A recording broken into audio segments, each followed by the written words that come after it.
Hi Rishikesh, thank you so much for joining in today. So the thing is that everything is changing right now.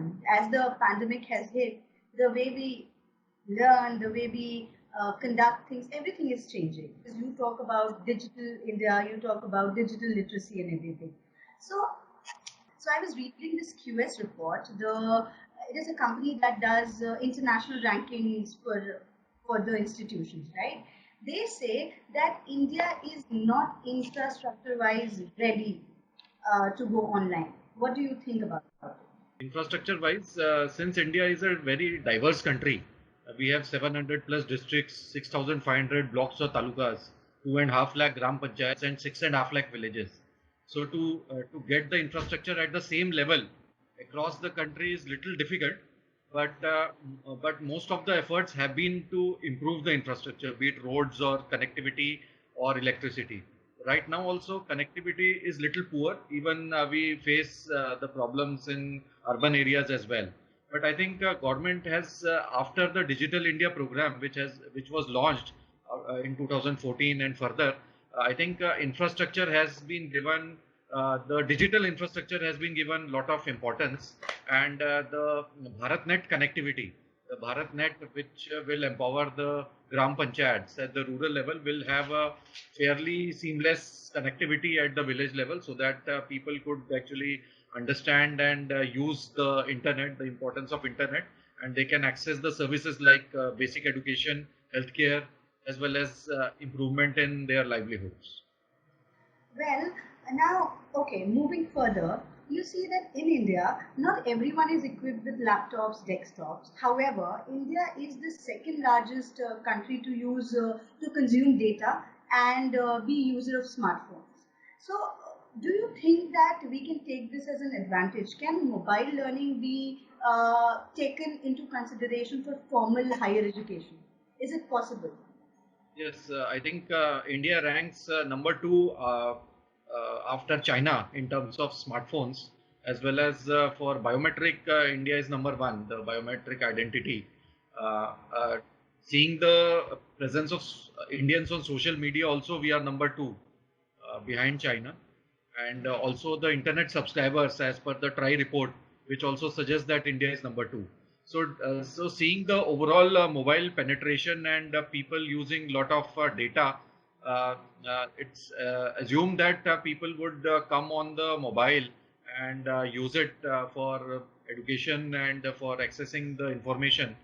But if you see the COVID-19 scenario and lockdown, so people had access to the mobile phone as well as to the laptop in general. But many of them used, actually, many schools actually used that. But the connectivity was a little problem in some of the cases. But I think there's a disruption which is happening, and learning would surely come on mobile phone. And nowadays exams, many universities, in fact, after shutdown, are talking to take exams online and remotely accessing and availability of the exams to the students, so that sitting at the home, students can actually access these exams. So I think both mobile phone as well as computers are equally important in terms of accessibility. Fair enough. Now, if you see our higher education system, our pedagogy has been very rote learning oriented, right? But in online education, rote learning doesn't work. You have to be more practical. It has to be gamified. You have to be. I mean, the learning is very learner centric. So, in such way, what are the structural reforms that government needs to take in order to make online learning smooth for everybody?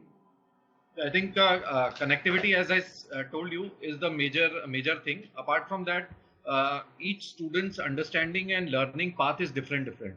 Now, MHRD, in fact, for both technical education, school education, as well as higher education, has come up with a lot of courses. A lot of systems are there now. Swayam portal is there, where access to courses are available from right from class 9 till class 12.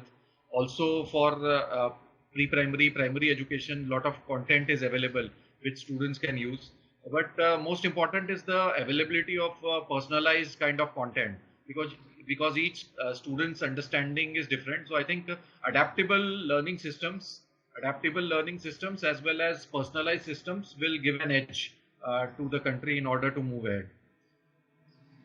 Okay, so tell me something that what do you think that is this pandemic going to take everybody towards online learning? What's the way forward? I mean, how is it going to reshape education and in particular to higher education?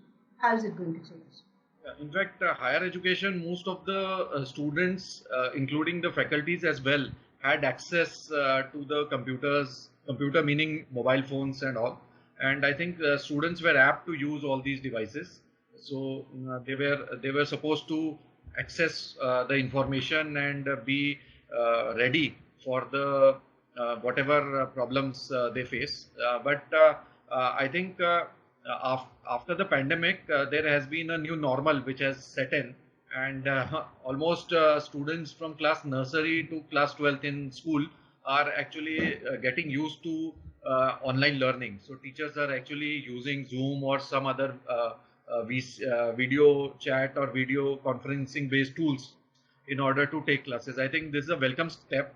I don't know if lockdown would not have happened if this paradigm shift would have happened anytime. But I think this lockdown has certainly given a way ahead in terms of movement towards online education. And initially, online education was thought of as a supplementary kind of learning. So classroom teaching and classroom learning was most important. But universities and school had a parallel access to the content and to the faculty, to the experts, so that students can, if they have doubt, they can ask faculty and all that. But I think after this lockdown, both systems are running in parallel, and I think both systems after lockdown also will be in parallel, and students would be accessing both the systems together. I think that would give them an edge. Rightly mentioned. So, quite recently I was reading an article by Manish Sabharwal and Shantanu Rooj. They speak about 7 out of 993 universities in India have the license to run online education. Now that the pandemic has hit, we want everybody to run online. We want them to run their courses, conduct examination, do everything. But because the regulation didn't give them too much access and they were not open to that, they were ill prepared. So, how do you think? I mean, what is your comment on this? Yes, actually, the lockdown was forced, so that is why the preparation was not there, I think. But faculties were almost ready. So I think faculties took the job on their hands and tried to deliver whatever was available with them. Even most of the faculties use their own personal laptops and personal mobile phones, personal connectivity in order to take classes and take the burden, understanding the students' need and everything. So I think kudos to the faculty of the, and if there could have been some preparation time in between, I think many schools or universities could have accessed the infrastructure and used it for learning. So, was it not the government's fault to not allow many universities to conduct online education? Because we have different rules for distance, paper-based distance education and online education. Yes, it's little difficult if the university schools had a learning management system or maybe a simple portal as well. That could have helped them. Even a normal website could be used as, just put some PPTs, some videos, lectures, and all that. You can start immediately. But the universities who are having a learning management system or maybe a intelligent systems where had an edge actually. But I think once this shutdown is over, so many of the university schools would move towards online learning and teaching, but it would be supplementary actually. I think both the systems would run in parallel, and this is how the future is, I think. What are the initiatives taken by Ministry of Electronics and Information Technology in order to boost e-learning in India for universities and their students? I think I'm not the right person to quote for Ministry of Electronics and IT, but since common service centers are working with Ministry of Electronics and IT, we are delivering the digital literacy course. So we have a scheme called Pradhan Mantri Gramin Digital Saksharta Abhiyan, where we are delivering 20 hours of digital literacy content to almost 60 million people. We have already covered 35 million people. We have trained them, and assessment is also online. So the beauty of the system is that we have been doing this online remote proctored examinations since 2014. So we are prepared. We are prepared now, and many universities and colleges have approached us in order to use this remote proctored exam. Apart from that, Ministry of Electronics and IT, I think, has also tied up with NASSCOM. There are certain courses which have come up in collaboration with NASSCOM, so those are also available. And a lot of free courses on IT, ITES sector are now available, and I think Ministry is working towards that. Also, expression of interest has been advertised for video conferencing solutions. So many startups, I think, will be interested to bid for that, and maybe if someone is selected, I think this VC solution from the government of India would be, I think, a nice step forward, and a lot of organizations would like to use that. Fair enough.